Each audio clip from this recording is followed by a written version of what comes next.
네, 사랑하고 축복합니다. 네, 오늘 설교의 주제는 나의 노래는 나의 신앙이라는 주제로 함께 말씀을 우리 시편 137편 1절부터 5절까지 말씀을 보도록 하겠습니다.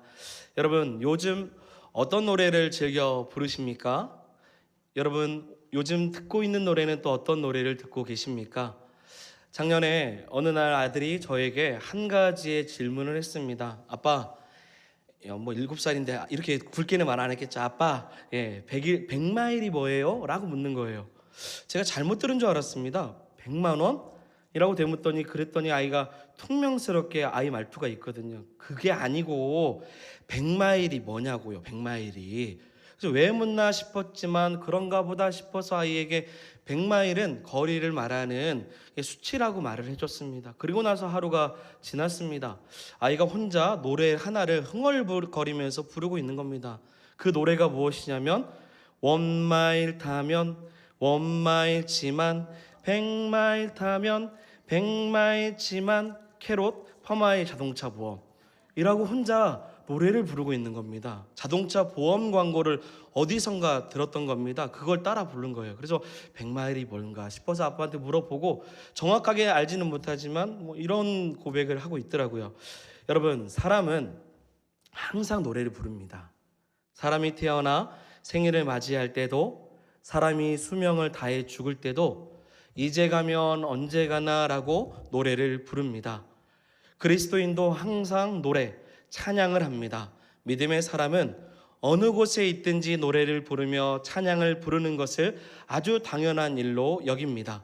그래서 장례식장에 가서도 뭘 부르죠? 하늘 가는 밝은 길을 부릅니다. 하나님을 찬송합니다. 여러분, 유대인의 속담 중에서 내가 부르는 노래가 나의 신앙이라는 말이 있습니다. 내가 부르는 노래가 나의 신앙이다. 참 인상 깊은 말이라고 생각이 됩니다. 내가 부르는 노래가 나의 신앙, 곧 노래가 삶이라는 거죠. 이 말은 한편으로는 그만큼 노래를 좋아하고 찬양하기를 삶처럼 여겨서 즐거워한다라는 것입니다. 그런데 오늘 본문에 보면 그러한 이스라엘 백성들이 지금 울고 있습니다. 하나님을 찬양하고 노래하기를 기뻐하는 그들이 지금 우리가 어찌 여호와를 노래 부를까? 우리가 어찌 여호와의 노래를 부를까라고 비탄하며 탄식하며 울고 있는 것입니다. 여러분, 시편 137편 전체 분위기는 이스라엘 역사상 가장 비참한 시기를 담고 있습니다. 열왕기하 25장 이하에 보면 BC 586년에 바벨론에 의해서 예루살렘이 함락이 되었습니다.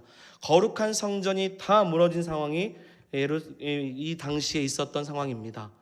이후에 이스라엘 백성들은 자신의 고향과 신앙의 핵심이라고 말하는 성전을 잃고 바벨론으로 포로로 끌려가게 된 것입니다. 그 바벨론에서 겪는 슬픔과 신앙의 고초는 정말 너무나도 잔인했습니다. 이사야 13장 8절에 너무나도 괴롭고 슬픈 나머지 해산에 임박하는 여인의 고통 같다라고 말합니다. 그리고 어느 때는 서로가 서로를 볼 때 너무나도 얼굴이 불꽃 같다고 말해요. 너무나도 부끄럽고 너무나도 화가 나고 너무나도 괴로워서 서로의 얼굴이 불꽃 같다라는 것입니다. 또한 이스라엘의 원수들과 그리고 이방인들은 고난당하고 있는 이스라엘 사람들을 보면서 오히려 기뻐합니다. 그들은 조롱합니다. 그것이 너무나도 괴로웠습니다. 그래서 1절을 이렇게 시작을 합니다. 우리 1절의 말씀 같이 읽어보도록 하겠습니다. 읽겠습니다.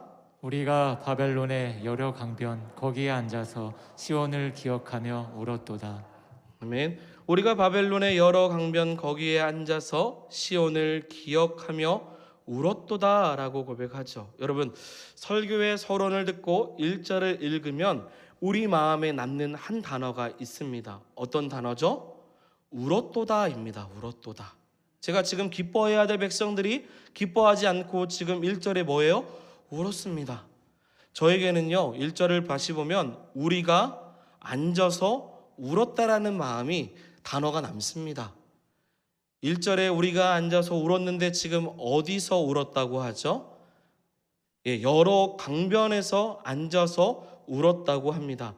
전쟁 포로로 끌려온 그들은요, 지금 바벨론의 강변 곳곳에서 흩어져 살고 있는데 그 강변에서 지금 뭐 하고 있어요?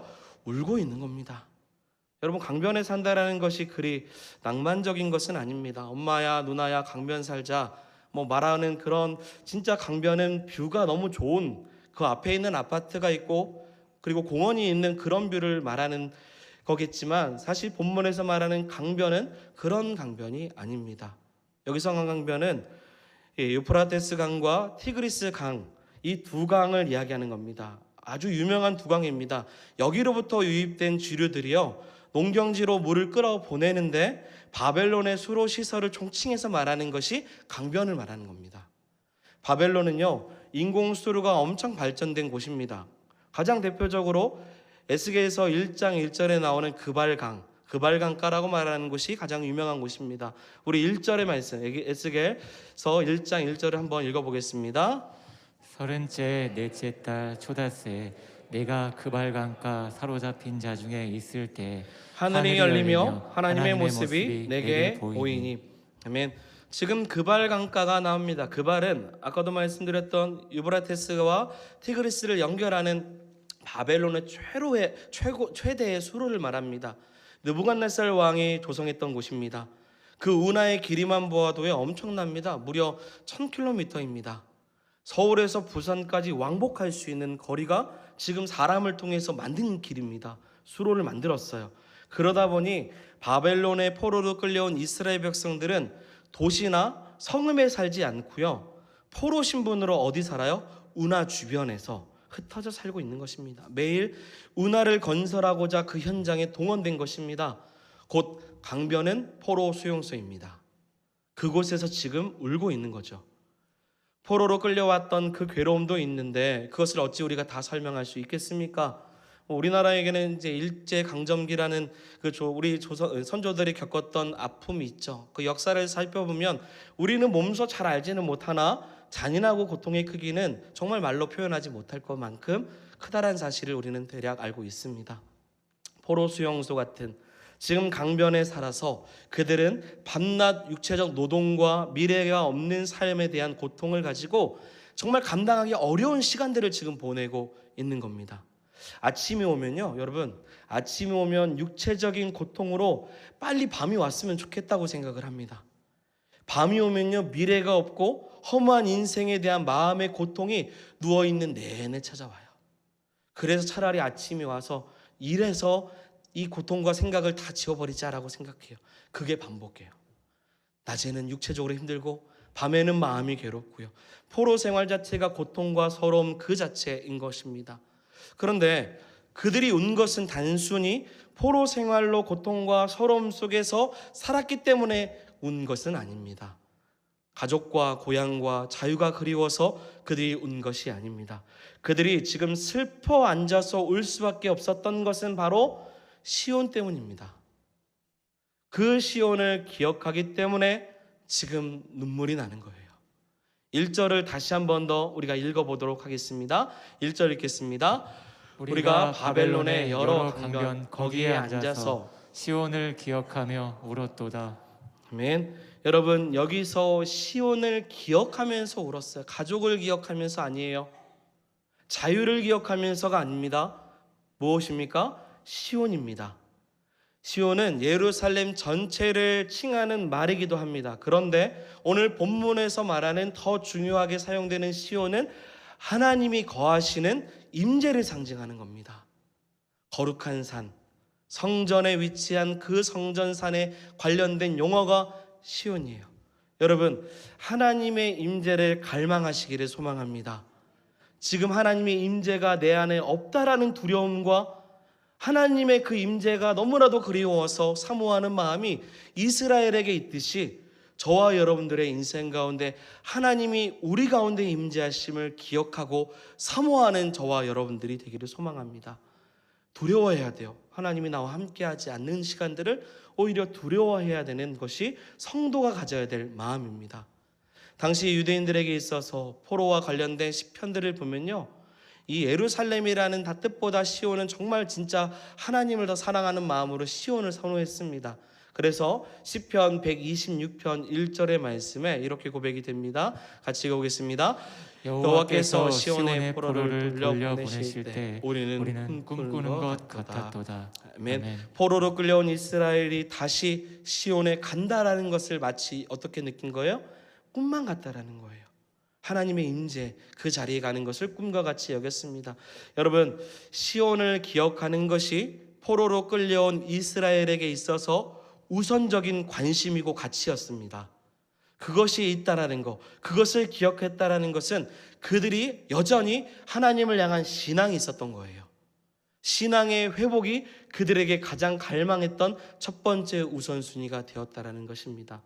여러분, 이스라엘에게 있어서 자기 조국 나라를 잃어버린 것보다 더 큰 슬픔은 하나님의 성전이 파괴되어서 예배의 근거가 없어지는 겁니다. 자신들의 죄악으로 인해서 하나님의 거룩한 성소에 가지 못하는 것이 슬픔이고 아픔인 것입니다. 여러분, 우리에게는 코로나19로 인해서 모든 일상이 변화되었던 시간들이 있습니다. 지금도 코로나 가운데 있습니다. 경제적인 어려움도 있고요. 학생들에게 있어서는 학업 손실도 있고 거리두기로 인해서 모든 문화와 삶이 다 달라졌습니다. 달라졌다고 말해야 될까요? 무너졌다고 말해야 될까요? 너무 안타깝죠. 그런데 더 큰 슬픔과 고통은 나의 사랑하는 교회, 늘 자유롭게 예배했던 시간, 하나님을 찬송하고 예배하는 모든 근간이 다 흔들렸다라는 거예요. 예배가 의무였고 성도의 우선순위였는데 어느 순간부터 예배를 선택하게 되고 예배를 가는 것을 이상하게 여기는 이상한 집단들의 세상 속에 살아가고 있는 우리의 안타까운 시대를 보고 있습니다. 그러다 보니 내가 사랑하는 교회를 가지도 못하고 오지도 못하고 찬양하지도 못하고 예배하지 못하는 슬픔을 겪은 것이죠. 너무나도 다행인 것은 우리 송지동 교회는 여전히 하나님을 예배하는 일에 있어서 포기하지 않았다는 것입니다. 이스라엘에게 있어서 가장 슬픔은 이 시온에 가지 못한 것인데 우리는 그래도 끝까지 예배를 드렸다는 것이 우리의 자랑이라기보다는 하나님의 은혜로 여기기를 소망합니다. 우리는 드렸어 라고 자랑하기보다 이렇게 드릴 수 있는 것이 은혜였습니다. 포기하지 않고 주 앞에 나와서 시온을 기억하며 하나님 앞에 나아갔습니다 라는 것을 우리가 저와 여러분들이 기억하기를 소망하며 감사로 나아가기를 원합니다. 사랑하는 여러분, 그런데 오늘 주목해야 될 한 가지가 더 있다면 1절을 다시 보면 무엇을 기억했습니까? 시온을 기억했습니다. 자, 여러분, 이게 우리에게 도전이 돼야 됩니다. 우리에게 가장 절망적인 상황 속에서 내 처지와 내 상황이 아니라 무엇을 기억했어요? 하나님이 계신 곳을 기억했습니다. 그곳을 사모했고 기억했다는 게 그게 신앙입니다. 여러분, 우리의 신앙은 하나님을 기억하는 거예요. 우리의 믿음이 흔들리는 이유가 무엇입니까? 하나님을 기억하지 못하기 때문이에요. 내게 주어진 현재에 너무나도 집중한 나머지 하나님을 예배하는 그 시간을 기억하지 못하면 예배가 무너집니다. 하나님을 향한 시선을 다 잃게 되는 것이죠. 그런 사람이 얼마나 많은지 모릅니다. 많습니다. 한국 교회에 지금 너무 많습니다. 적어도 이스라엘은요, 바벨론에서 모든 것을 다 뺏겼는데 하나님을 향한 믿음과 신앙은 결코 잊지 않고자 빼앗기지 않고자 최선을 다하고 있는 것이 기억했다라는 것입니다. 여담입니다. 제가 개인적으로 후원하는 선교사님 한 분이 계십니다. 중국에서 15년, 16년 정도 사역을 하셨는데요. 그러다가 중국에서 GMS 14가정이죠. 14가정이 2017년도에 추방을 당했습니다. 갑작스럽게 추방을 당하셨고 당시에 선교사님 가정이 갑자기 닥쳐오는 여러 가지 일로 인해서 공황장애 혹은 정신적인 충격 그리고 정말로 마음의 고통이 너무나도 많아서 어찌하지 못하는 상황을 겪게 되었습니다. 그 선교사님 이야기를 듣고 나서 정말로 너무나도 마음이 아팠어요. 그때 주파송 교회도요, 교회 안에서 갈등이 생기면서 파송한 선교사님 선교마저도 후원을 거의 다 끊어버렸습니다. 당시 선교사님 소식을 들을 때마다 마음이 너무 아팠고요.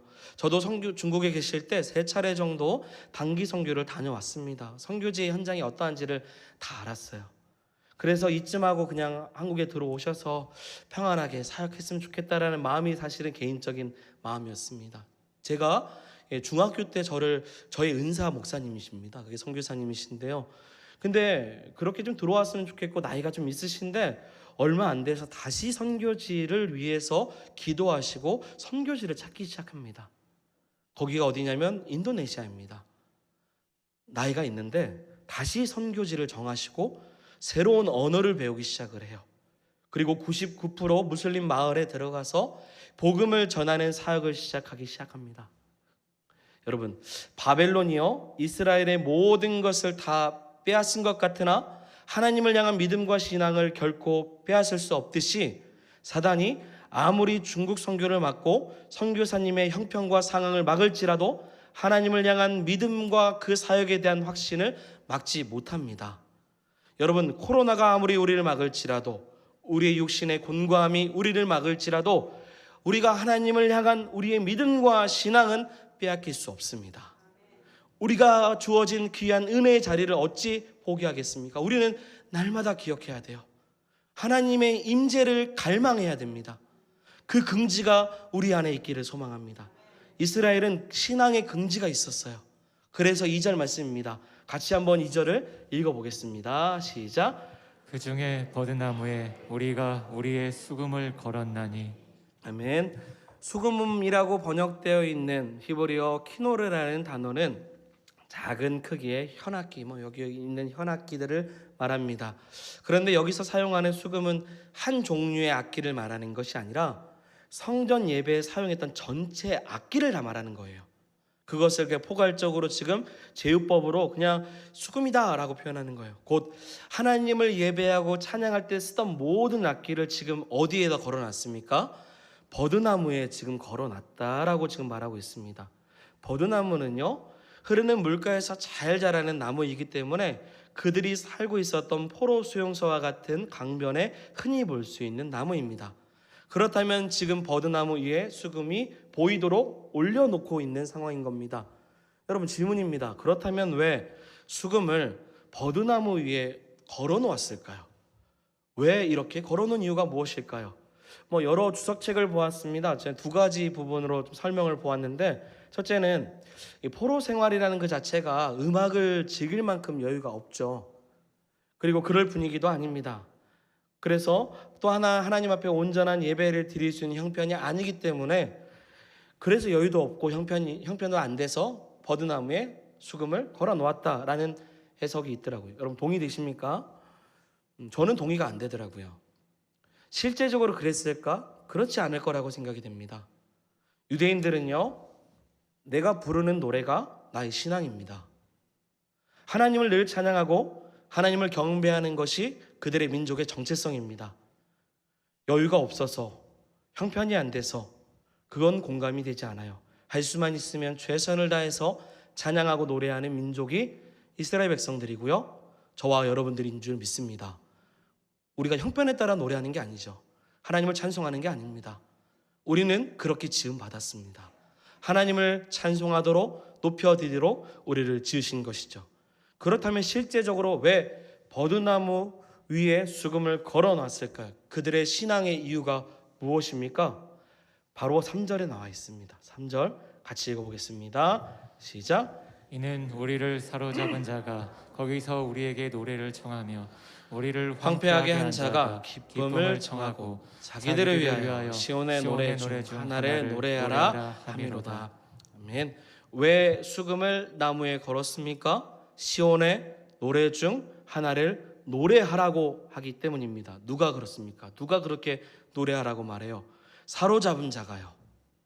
황폐하게 한 자가 곧 바벨론 사람들이 야 노래 좀 불러봐 라고 지금 뭘 해요? 강요하고 있는 겁니다. 왜일까요? 새로운 음악의 형태를 한번 즐겨보고자 바벨론 사람들이 이스라엘에게 말한 걸까요? 유대인들이 노래를 너무 잘해서 잘 부르라고 그런 걸까요? 사실 포로고 노예면요, 부르라면 불러야죠, 까라면 까야죠. 노래를 부르라는 것을 강요로 여기면 안 됩니다. 왜냐하면 주권이 없어요. 그런데 그들이 노래를 부르라는 이유가 무엇이냐면 3절 다시 보여주십시오. 자신들의 기쁨을 청하고 즐겁게 하기 위해서, 자기들을 위해서 지금 뭐예요? 노래를 좀 불러봐. 어떤 노래요? 너희들의 노래를 한번 불러봐. 하나님을 찬송하는 노래를 불러보라고 지금 뭐 하냐면 강요하고 있는데, 이게 조롱하는 겁니다. 마치 삼손 같아요. 여러분, 힘이 대단했던 나실인 삼손이 블레셋 사람들에게 잡혀서 두 눈이 다 뽑혔습니다. 정말 비루하고 처량한 모습에 블레셋 사람들이 웃음거리 삼고자 누굴 불러요? 삼손을 부릅니다. 이와 같이 지금 유대 포로로 끌려왔던 그들을 조롱하고자 노래를 부르라고 하는 것입니다. 특히 주목해야 될 단어는 시온의 노래입니다. 시온의 노래를 부르라는 것은 바벨론의 신, 그 당시 신 중에 마두룩이라는 신, 이 마두룩이라는 신이 이스라엘 여호와 하나님보다 더 우월함을 가시하기 위해서, 야, 우리의 포로가 된 너희들, 우리의 신이 너희 신을 이겼으니 너희 신의 노래를 한번 불러봐 라고 지금 조롱하고 있는 거예요. 그게 싫은 겁니다. 그게 죽기보다 싫어서 신앙의 긍지를 갖고 수금을 어디다 걸어요? 버드나무 위에 건 겁니다. 이스라엘 백성들에게 포로 기간은 신앙적으로 가장 큰 위기였습니다. 그런데 여러분, 한 가지의 의문을 가질 수 있죠. 그렇다면 조롱받으면서까지 굳이 노래를 부르지 않으면 안 했지, 왜 굳이 수금을 버드나무 위에 걸까라는 거예요. 그냥 부셔버리면 되는 거 아닙니까? 강물가에 버리면 되는 거 아닙니까? 무엇 때문에 지금 바벨론을 자극하고자 화가 나게 버드나무에 거는 겁니까? 이스라엘도 버드나무에 걸린 수금을 보면서 우리가 이방 땅에서 어찌 여호와를 노래 부를 수 있습니까? 라고 하면서 왜 괴로워하기 위해서 굳이 눈에 보이는 곳에 버드나무 위에 수금을 거는 겁니까? 뭐 때문에 이런 것입니까? 여러분, 이것이 신앙입니다. 신앙의 지조를 보여주고 있는 것이죠. 세상으로부터 믿음의 사람이 어떻게 믿음을 지켜나가는지를 믿음의 저항을 하고 있는 것입니다. 다니엘과 세 친구를 생각해 보면 하나냐와 미사엘과 아벳느고로 생각해 보시기 바랍니다. 어린 소년들이요, 왕이 하사한 음식을 먹지 않겠다고 뜻을 정합니다. 그리고 따로 환관장에게 먹을 채소와 마실 물을 요구해요. 이렇게 요구하는 이유가 무엇이냐면 자기를 더럽히지 않기 위해서, 그렇게 내가 먹지 않겠다고 성경에 고백하고 있습니다. 왕이 하사한 음식이요, 제사 음식이어서 그럴 수 있습니다. 우상 숭배를 거부하기 위해서 그럴 수도 있죠. 다른 이스라엘 백성들은 정말로 힘들어하는 포로 생활하는데 우리가 호화롭게 여기서 이런 음식과 옷을 입을 수 있을까? 이건 민족성의 배신이라고 생각해서 우리는 채소와 물만 먹겠다고 요구한 것일 수도 있습니다. 그러나 채소와 물만 먹었다고 실제적으로 어떤 영향력이 있지는 않습니다. 보세요. 버드나무 위에 수금을 걸었다고 영향력이 있습니까? 변화가 됩니까? 변화되지 않아요. 성경에서도요, 그냥 물과 채소를 먹었다고 갑자기 느부갓네살 왕이 죽거나 나라가 바뀌거나 포로가 해방되지 않습니다. 그냥 물과 채소만 먹었는데요, 얼굴이 더욱 아름다워졌어요. 살이 더욱 윤택해지고 정말 빼어난 미모가 되었습니다. 저도 그래요. 고기 안 먹으면 빼해질 수 있고요, 윤택이 날 수 있습니다. 그런데요, 아무것도 아닌데요, 물과 채소를 먹은 그들을 지금 성경에서는 주목하고 있습니다. 다니엘과 세 친구가 했던 행동을 성경에서는 기록하고 있어요. 왜요? 그들이 했던 모든 행동이요, 내 삶의 주관자가 누구인지를 보여주고 있기 때문입니다. 비록 내가 바벨론에 있어서 느부갓네살 왕으로부터 이름을 받았고 그들의 언어를 배웠고 그들의 문화를 배워 살아가지만 내 삶의 주관자는 느부갓네살 왕이 아니라 살아계신 하나님이라는 사실을 선포하고자 믿음의 저항을 하고 있는 겁니다. 그것이 10대였던 그들이 최소한 세상은 변화시키지 못할지라도 자신만이라도 더럽히지 않기 위해서 신앙의 지조로 가졌던 마음인 거예요. 버드나무 위에 수금을 거는 것은 나의 신앙의 지조입니다. 저항이에요. 내가 할 수 있는데 하지 않겠다는 거예요. 저기 걸려있는 수금을 내려서 당신들이 원하는 대로 연주할 수 있으나 나는 하지 않겠다라는 거예요. 능력이 없어서가 아닙니다. 하나님만 영광을 받으시는 그 노래를 이방 땅의 우상 숭배자들 앞에서 부를 수 없는 그 신앙의 결단이 있었기 때문입니다. 만약 이방 사람들이 요구하는 대로 노래를 불렀다면 한편으로는 편하게 살 것입니다. 오히려 바벨론 포로 생활 잘 적응했다고 의식주가 달라질 수도 있어요. 그러나 이런 현실적인 유혹을 거부합니다. 여러분, 우리에게도 적용해 보면요, 세상은 우리에게 노래를 불러달라고 합니다. 하나님만을 위해서 지음받은 우리의 삶이, 우리의 삶과 같은 수금과 같은 우리의 삶을 통해서 세상은 여전히 하나님을 위해서가 아니라 세상 가운데 살라고 말합니다. 세상을 인정하고 인간의 최우선순위를 인권을 중요하게 여겨서 그것을 더 우선으로 두라고 가르치고 있습니다. 평등이 중요하죠. 비진리를 지키면서 서로 살아가는 것을 요구합니다. 어느 때는 이제 이 코로나를 무기 삼아서 세상으로부터 교회는 조롱을 받기도 합니다. 당연히 옳지 않고 어긋난 행동을 했으면 반성해야죠. 교회도요. 매스컴에서 예배하는 자들을요, 이 코로나 3년 동안 얼마나 멸시했는지 모릅니다. 하나님을 예배하고 경외하는 모든 과정을 마치 천박한 사람처럼 여깁니다. 오늘도 저 교회는 사람들이 모여서 예배한대. 광신도처럼 교회에서 모이는 성도들을 비난했어요. 심지어요, 믿는 자들마저도 그렇게 생각을 했습니다. 당연히 방역은 준수해야죠. 상식적인 행동을 해야 됩니다. 그러나 여러분, 믿음의 지조와 믿음의 저항이 저와 여러분들 가운데 있기를 소망합니다. 코로나로 인해서 나의 수금이 지금 어디 있는가 생각해 보십시오. 깊은 방 어느 곳에 모여서 놓은 것은 아닌가? 수금을 부숴버린 것은 아닌가? 강물에 버린 것은 아닌가와 같이 너무 우리의 신앙이 위축되어서 최소한 지켜야 될 신앙의 지조의 삶을 버리고 바벨론화 되듯이 세상 가운데 살아가고 있는 삶의 모습은 없는가를 돌아보시기 바랍니다. 여러분, 어깨를 한번 쭉 펴시고요, 신앙의 어깨를 좀 펴셨으면 좋겠습니다. 두려울 게 없어요. 우리에게는 살아계신 하나님이 함께 하십니다. 세상을 노래하라고 말하지만 우리는 어깨를 당당히 펴고 믿음의 하나님만을 높여드리는 성도가 되기를 소망합니다. 그래서 그들은요, 무엇보다 자신의 생명보다 더 큰 우선적인 가치를 시온에 둔 것입니다. 세상에 저항하기 위해서요. 그래서 그들의 결단은요, 5절에도 나옵니다. 우리 5절도 한번 읽어보겠습니다. 예루살렘아, 내가 너를 잊을진대 내 오른손이 그의 재주를 잊을지로다. 아멘.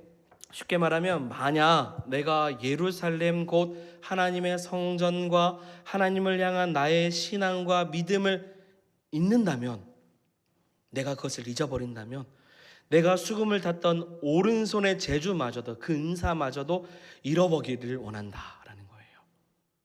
새 번역에서 보니까요, 내가 하나님을 잊어버린다면, 예루살렘을 잃어버린다면 내 오른손아 너는 비틀어 말라버려라 라고 번역을 하더라고요. 필요가 없다는 거예요. 하나님을 노래하지 못하는 삶이 마른 막대기와 같이 필요 없는 것입니다. 하나님을 잊어버린 나의 신앙에 변질이 있다면 차라리 죽는 게 낫다라고 말하는 것이죠. 6절도 같은 결입니다. 우리 6절도 같이 읽어보겠습니다. 내가 예루살렘을 기억하지 아니하거나 내가 가장 즐거워하는 것보다 더 즐거워하지 아니할진대 내 혀가 내 입천장에 붙을지로다. 아멘. 이 말도요, 내가 하나님을 예배하는 예루살렘을 기억하지 못하면 나의 최고의 기쁨을 예루살렘에서 하나님을 예배하고 경배하는 모든 시간들을 여기지 않을 거라면 내 입의 혀가 천장에 달라붙어 버렸으면 좋겠다라는 거예요. 하나님을 노래하지 못하면 쓸모없는 인생임을 말합니다. 영원히 노래하지 않는 것이 오히려 낫다라는 것입니다. 여러분, 결론인데요, 시편 137편은요 3번의 기억과 2번의 잊지 않겠다라는 이스라엘의 결단이 기록되어 있습니다. 시온을 잊지 않겠다, 기억하겠다라고 결단해요. 이게 무엇을 말하냐면 우리의 삶의 우선순위가 무엇인지를 알려주고 있는 말씀입니다. 오늘 말씀에 기록된 기록하다라는 말은 히브리어로 자카르라는 단어입니다. 여러분, 이 단어는요 단순히 과거를 기억하기 위해서 기억하다라는 단어로 사용되는 뜻이 아닙니다. 성경에서 말하는 기억은요 오늘날의 재현입니다. 과거에 있었던 일을 추억으로 생각하는 게 아니라 지금 현재 우리의 삶에 동일하게 재현되기를 원하는 기억입니다. 이것이 신약으로 왔을 때 가장 대표적인 게 예루살렘에서 함께 모인 예수님과 함께 성만찬했던 제자들, 그 시간을 생각해 보면 됩니다. 2000년 전에 있었던 6월절에 그 만찬을 기억하고 오늘날 우리는 지키고 있죠. 뭐 때문입니까? 과거의 그 추억을 기억하기 위함입니까? 아니죠. 오늘날의 그 은혜가 재현되기를, 말씀이 보여서 눈으로 보이기를 소망하면서 하는 것입니다. 그래서 성경에서 기억은요, 추억이 아닙니다. 은혜를 살리는 회복의 시간입니다. 여러분 기억하십시오. 우리가 마음껏 뛰놀며 하나님 앞에 예배했던 시간들을 기억하십시오. 마스크로 인해서 나의 찬양과 나의 삶이 위축되듯 하나님을 높여드리는 그런 움츠린 세상에 있는 나의 모습이 아니라, 이전에 밤새 찬양하고 기뻐했던, 우리 송지동교회로 말하면 연합수련회를 통해서 하나님 앞에 마음껏 노래했던 그날을 다시 한 번 더 기억하고 재현할 수 있는 우리 교회가 되기를 소망합니다. 그래서 하나님에 대한 그 임재를 기억할 때 수금을 빼서, 버드나무에서 빼서 우리의 생명을 걸어서 하나님을 다시금 높여드리는 그날이 오늘 이 날이 되기를 소망합니다. 그래서 오늘 말씀 특별히 두 가지를 기억합니다. 하나는 시온을 기억하십시오. 하나님의 임재를 기억하시고요, 신앙의 지조를 지키는 흔들리지 않는 믿음이 우리 가운데 있기를 주의 이름으로 축원드립니다. 아멘. 우리 말씀을 생각하면서 우리 함께 찬양하겠습니다. 지금 이곳에 우리 임하소서, 우리 이 찬양 부르면서 하나님의 임재를 사모하고 흔들리지 않는 믿음을 주시기를 소망합니다. 지금 이곳에 임하소서, 성령의 불로 가득 채우소서. 갈급함 내 맘에 찾아오셔서 주의 성령으로 채워주소서. 한 번 더, 지금 이곳에 임하소서, 지금 이곳에 임하소서. 성령의 불로 가득 채우소서. 갈급함 내 맘에 찾아오셔서 주의 성령으로 채워주소서. 흔들리지 않는 믿음 주소서. 낭망하지 않는 믿음을, 자백하는 마음 내게 주소서. 내 안에 주님 채워 주소서. 지금 이곳에 임하소서, 지금 이곳에 임하소서. 성령의 불로 가득 채우소서.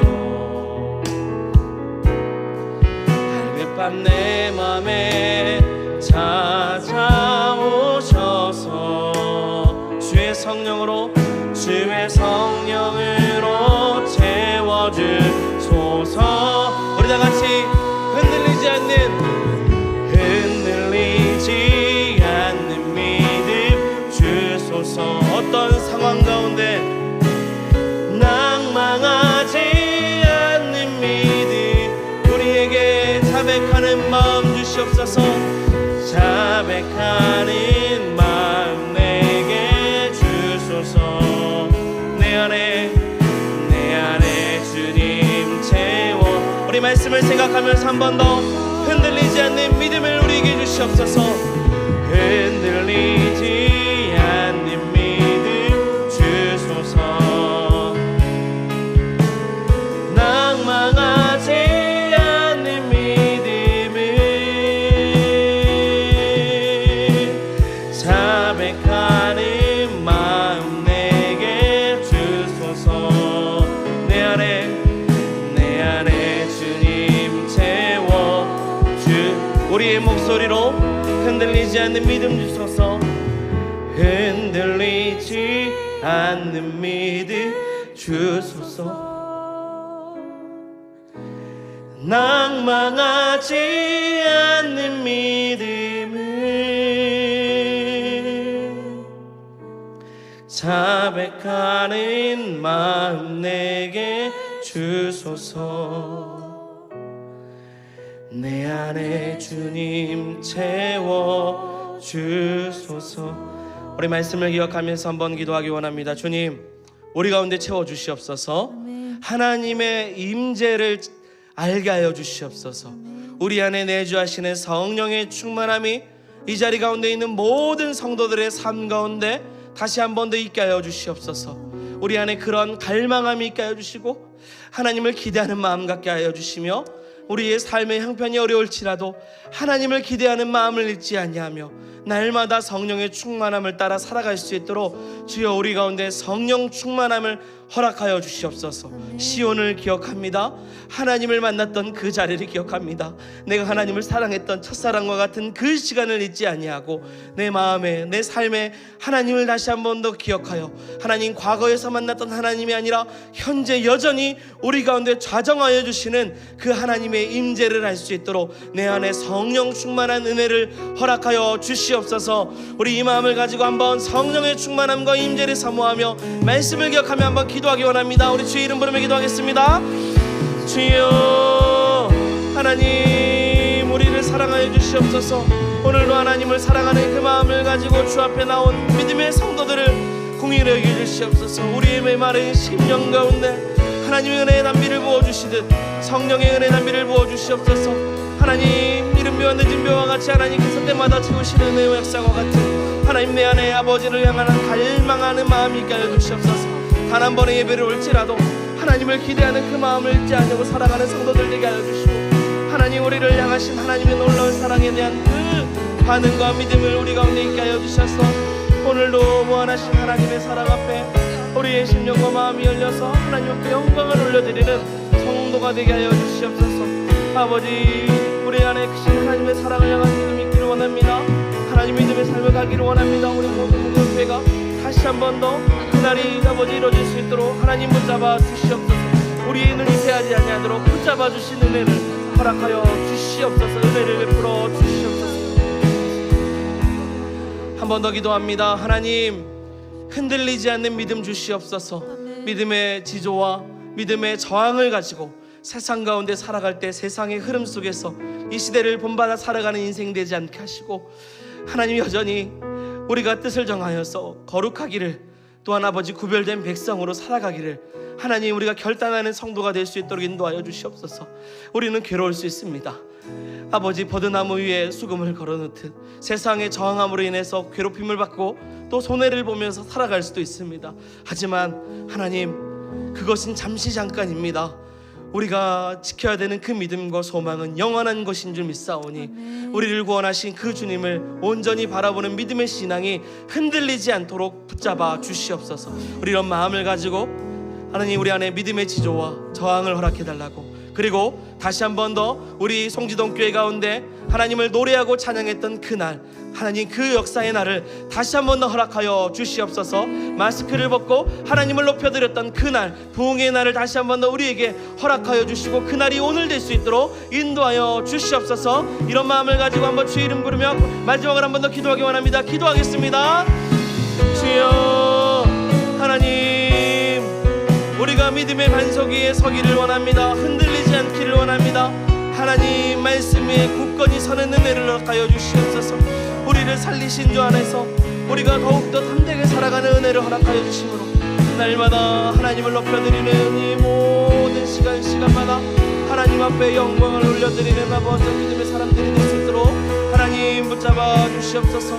사랑의 하나님, 능력의 주님, 우리가 가지고 있는 신앙의 지조와 그 저항을 가지고 몸부림치면서 세상 가운데서도 여전히 우리를 향하신 하나님의 사랑과 그 믿음을 잊지 아니하고 살아가는 은혜를 허락하여 주시옵소서.